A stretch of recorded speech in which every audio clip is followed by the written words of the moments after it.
Coucou, je revoilà. Il est mort, tant mieux, ont pensé les uns.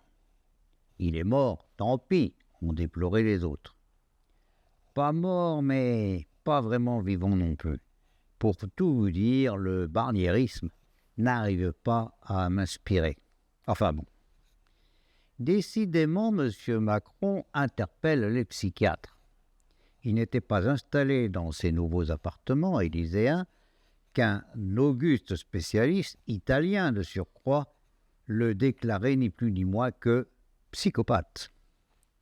Et depuis, d'autres avis experts autorisés se sont régulièrement succédés, les uns, le dernier en date à ma connaissance, sous forme d'un livre, La pensée extrême au pouvoir de Marc Joly, qui, après 6 années de travail, nous découvre un pervers narcissique. Psychopathe ou pervers narcissique, la différence n'est pas extrême. C'est le moins qu'on puisse dire. Mais est-ce essentiel? Le psychopathe, tout comme le pervers narcissique, ont tous les deux le même problème, un déficit de leur potentiel empathique, c'est-à-dire de leur capacité à ressentir les émotions d'autrui, et donc de partager ces émotions. Maladie, contrariété, chagrin, un individu montre qu'il souffre. Cette maladie, cette contrariété, ce chagrin ne nous concerne en rien. Et nous n'avons aucune raison de souffrir. Et pourtant, le spectacle d'une personne qui souffre nous conduit à éprouver, à partager les mêmes sensations que cette personne.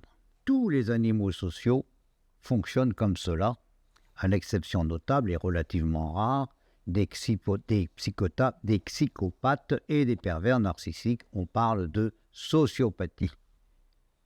Politique, aux fonctionnaires, le discours est unanime. L'État manque d'argent. Les idées d'économie fusent comme des feux d'artifice. Diminuer les retraites, augmenter le temps de travail, réduire les dépenses de santé, le nombre de professeurs, enfin tout ce que vous voudrez, réduire les salaires des politiques, des hauts fonctionnaires. Ah non, pas question. On est à l'os, nous dit-on. Pas possible, rien à gratter. Ils avaient même prévu, tous ces braves gens, de s'augmenter. Et puis finalement, non. Les augmentations, ils y ont renoncé. Enfin, pour le moment. Mais une diminution, ah non, pas question. Pas possible. Tant de pauvres de bas revenus vont souffrir, beaucoup souffrir. Les riches donnent aux pauvres parce que précisément c'est l'empathie. Ils souffrent la souffrance des pauvres. Tous les riches pensent cela, à l'exception des riches sociopathes. Alors concluez ce que vous voulez, mais souffrez encore une remarque.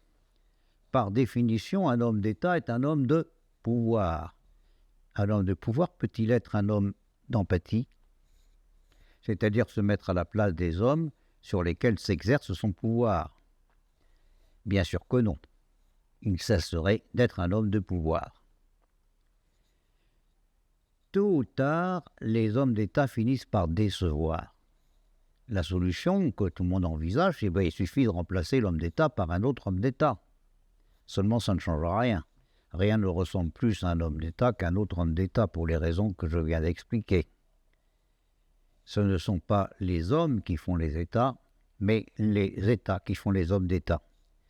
En conclusion, ça ne sert à rien de remplacer les hommes d'État. Ce qu'il faut changer, ce sont les États eux-mêmes. Et cela, c'est vrai, est une affaire d'une autre dimension. À bientôt.